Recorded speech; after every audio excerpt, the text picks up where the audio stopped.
नमस्कार। अब मैं आपको पाकिस्तान की मिस इन्फॉर्मेशन कैंपेन के बारे में अवगत कराऊंगी। पहला, पाकिस्तान ने यह क्लेम किया कि उसने अपने JF-17 से हमारे S-400 व ब्रह्मोस मिसाइल बेस को नुकसान पहुंचाया, जो कि बिल्कुल गलत है। दूसरा, उसका यह भी मिस इन्फॉर्मेशन कैंपेन था कि हमारी एयरफील्ड्स जो कि सिरसा, जम्मू, पठानकोट, बठिंडा, नलिया और भुज में है, ये उसका मिस इन्फॉर्मेशन भी बहुत गलत है। तीसरा, पाकिस्तान के मिस इन्फॉर्मेशन कैंपेन के मुताबिक हमारे एम्यूनिशन डम्प्स जो चंडीगढ़ और बियास में है उसका डैमेज हुआ, यह भी बिल्कुल गलत है। हमने आपको मॉर्निंग ब्रीफिंग में बताया था विथ फैक्ट्स एंड फिगर के साथ कि ये सारी चीज़ें बिल्कुल सही सलामत हैं।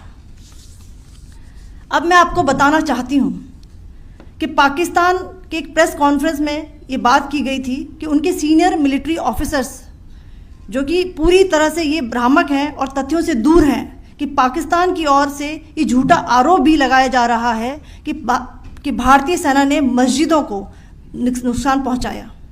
मैं इससे बिल्कुल स्पष्ट करना चाहती हूं कि India is a secular nation और हमारी सेना भारत के कॉन्स्टिट्यूशनल वैल्यूज़ की एक बहुत प्यारी झलक है।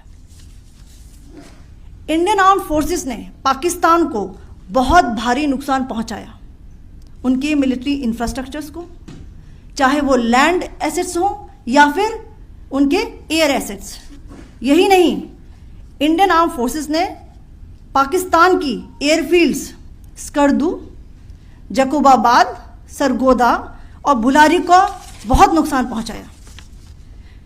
इसके अलावा पाकिस्तान के air defence system, radar system, उनको भी एयर स्पेस में अनटेनेबल किया।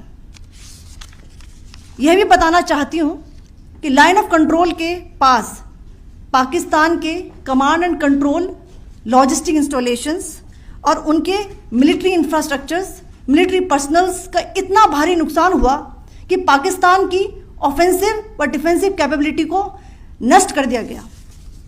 अंत में मैं फिर से ये बात दोहराना चाहूँगी, इंडियन आर्म फोर्सेस पूरी तरह से तैयार है, सतर्क है और भारत की संप्रभुता और अखंडता की रक्षा के लिए पूरी तरह से कमिटेड है। धन्यवाद। जय हिंद।